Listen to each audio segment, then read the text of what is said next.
Welcome back to Central Valley Wedding and Special Events. I'm Sheriff Fransman, and I'm here with a very special guest, Aubrey Del Real from A Secret Garden Florist. Aubrey, I'm actually going to give you a hug. I'll take one. Because Aubrey actually did the flowers for my wedding, and they were the most beautiful flowers I have ever seen. I was in love with every single thing you did, so I'm so excited to have you here. Thank you. But first of all, let's talk about A Secret Garden Florist. How long have you been involved with them?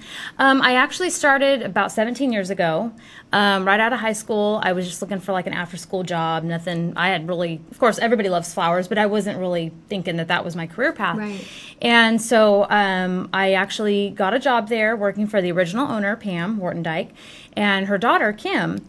And so, you know, it was just one of those things that, you know, you start out doing cleaning flowers and helping customers and doing all that kind of stuff. And we obviously got along. We had our personalities clicked well, and we used to we had fun and everything. And as time went by, I kind of learned the detachment between like a designer, a delivery person, and a salesperson. You know, there's right. a, you know.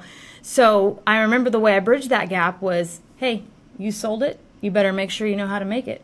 And so I got put on the spot a few times, yeah.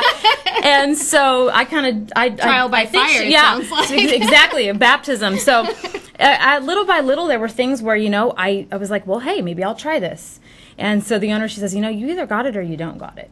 You know, you can teach and you can teach, but you got to have, it's got to be there. And so little by little, I had started kind of coming in after hours, and she'd make a bouquet and have me kind of mock it, or she'd have me try something on my own, and then she'd kind of, you know, so it was just little by little. And she's like, I kind of think you got it. But unfortunately, I was going to school for dental assisting. Really? And so I actually left for a couple of months. Okay. And did that and got married, and I ended up having a baby and everything. And she says, you know, if you ever want to come back, even for a couple days a week, you know, whatever it is, just do it.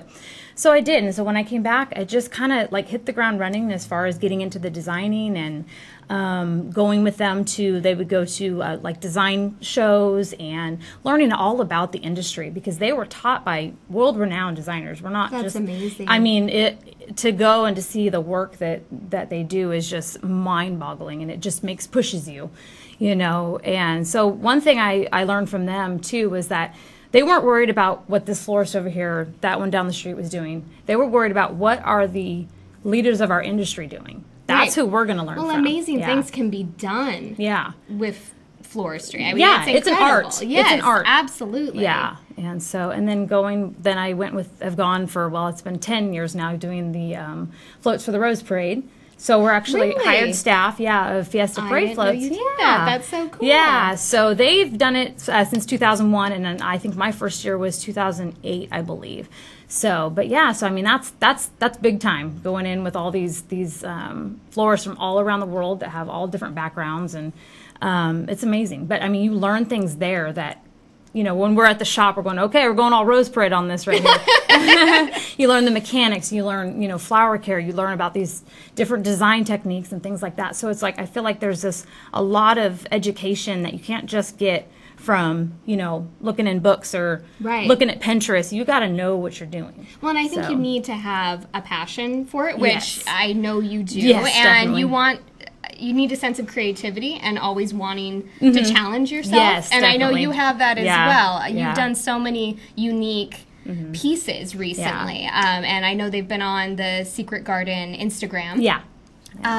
But just going to mine, I mean, the pomegranates. I told you I wanted pomegranates in my bouquet, and you found a way to incorporate that, and a smart way. We were talking about before we went on the air that if fresh pomegranates had been put in, probably not a good thing. I'm not risking that one, No, I don't think you want that on your dress. And I have to tell you, the pomegranates were the things that they pointed out to me at the reception, like, oh, the pomegranates were amazing. You can tell your florist has so much attention to detail and is so creative because they put pomegranates in. I mean, it really was so unique to me. And I know that you do that for every bride, is you really take the inspiration and take it to that next level. Yeah, and it's funny because a lot of times they'll come in and they're scared. Some of them know exactly what they want, and some of them was not one of those. I had an idea. You actually had quite a few ideas. Did I? Okay, you really well, actually you were. I remember when you were telling me, I'm going, I want to do this. Well, good. I was more prepared than I thought. You had, yours was fun. I liked that you had the rich colors and you wanted all that stuff. So some of them know and some of them don't. Mm-hmm. And I usually just let them know, like, hey, it's okay. I mean, that's what I do for a living. This is what I do. And so they'll come in with these ideas because it's what they've seen a picture of. Mm-hmm.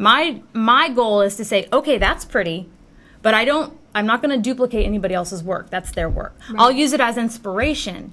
But what about this? Mm-hmm. And you have these colors. And I start presenting them things like that. And I'm very into the, social. I mean, I will email and do the Pinterest. I sometimes text brides or through Instagram. Whatever it is, if I see something, I'll send a message and say, hey, I saw this. What do you think of it? And I try to keep really good tabs with them. It gets busy, so I don't always get to. Mm-hmm. But I have found the more I have done that with brides, the even bigger reaction I get from them that day. Yeah. Because they're just blown. Like, I never even imagined this, and now you've got all these. So that's what I go for. I don't want it to just be like, oh, that's pretty. Yeah. And I think that's so great you do that because in the process of planning a wedding, there's so many things that it feels like your order's just being taken. Yes. It's like this, I need this many of this and this many of this. And with you really make it a relationship and a process, and it's fun. Even though you're the one creating it, I felt like I got to be involved in the creation process. Exactly. Yeah. So that made it a very memorable thing for me to finally see it all together. Put together, it was collaborative. Yes, exactly. It was incredible. Yes. Well, good. I'm so glad. That's what I want. I want it to feel, and I try to tell brides, I want this to be the one thing that you're like, well, I'm not worried about my florist because I know she's going to get it. Yeah. And most of them have said that to me, and I'm almost going, it's a lot of pressure on you. Okay, sounds good. But I think that they know that I'm all about it. I love it. I love what I do. Yes, I'm tired. Yeah, I have a pinched nerve in my back. We work crazy hours. In fact, this last wedding, I never even went home because I stayed all and then delivered it. But that's what you do. And that's the thing. That's what's important about going with a professional. Somebody who has a brick and mortar, somebody who's got a lot on the line because they're going to grind for you. Right. And make sure it gets done. And then you have somebody that, you can fall back on. So I think that's what's important. And I want people to understand the difference. So... Yeah, no, that's a great point. And I was actually going to bring that up because I think it's easy to fall into the temptation of like, my aunt's cousin's best friend does flowers and they'll just do it out of their own garden. But there is something to say about you being a professional with it and an artist with it. I mean, what you create is going to be unique to that bride. It's not cookie cutter. It's not, the same bouquet that 1,000 other brides have had. Exactly. And the other thing, too, is sadly to say, we've actually had to rescue quite a few of those brides. Really? We've had to rescue, I won't name any names, but the ones who have purchased bulk flowers are gone and I'm going to do it myself. We'll do bulk flowers if you want to purchase bulk flowers, and we can get you what you're looking for. So if you really just want to do it yourself, that's fine. You know? But we've had a lot of people that have gone and done the big box stores and things like that, and come to me and I wanted white roses and these are green, and so we've had to rescue a lot of them. Yeah. So, so that's why it's like they think they're going to save money sometimes, but the stress of it. The day of, let me be the one that's working all those hours. Let me be the one that's doing all that. You need to be with your friends and have fun and have me show up and here's your bouquet and you sipping champagne and getting your makeup done. That's how it's supposed to be. So that's what I want my brides to experience. Yeah, well, and that's definitely the way it was for me, getting to the venue and then being told that the bouquet was there and then seeing the bouquet for the first time. My husband, he got to see me for the first time walking down the aisle. I got to see my bouquet. You look great, honey, but look at my bouquet. I was so in love with it. So it's definitely an amazing experience. And, I can't sing your praises enough. You do such a wonderful job. Now, I do want to point out that you get pretty busy. You're popular. Yeah. Oh, well, I don't know. How far in advance should people reach out to you? You know what? I definitely, I can work certain things, if I have a little bit, if it's not going to be anything extravagant, I don't want anybody to shy away thinking, it's too late. She's not going to even talk to me. It's not that. I will tell you, I'm booked already. I would say I have people that have already booked into November of next year. Wow. And October is our busiest month. So if you're an October bride, get on it. Yeah. We've even had people that are like, I already know I want to go with you. I just want to book you, and we'll meet later to talk about details. And that works, too. Sure, that far in advance, especially. You would want to. Because they're not even there yet. No. They're not there yet. And so as they get closer, they start to develop what they really want, and then when they come in, they can go from there. But I have no problem, starting fresh with brides and, going with a color scheme and working them into it. I'm open to all of it. That's great to know. But yeah, the sooner the better, obviously. Right. As usual. But. Yeah. But yeah, October, November that's definitely wedding season, especially here in the Valley. It's so hot. Absolutely. Yeah, I mean, like your day, I had 3 weddings that day. I know. Yeah, so I know you did. It was crazy. And I don't usually do that, but it was one of those things where I booked the first bride and we were like, nobody else. And then here you go, walking in. Yeah, with Sherry, just like, yeah.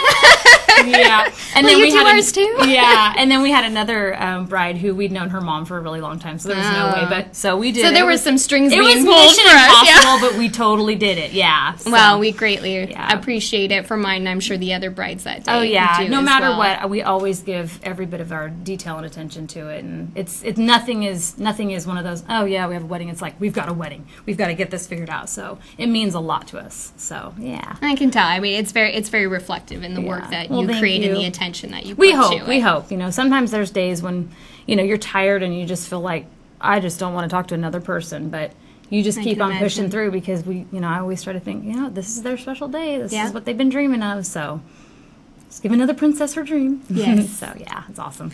Well, Aubrey, thank you so much for coming on and telling us about A Secret Garden and your work that you've done with it. You really are doing an amazing job. Thank you so much. Thanks. Thank you.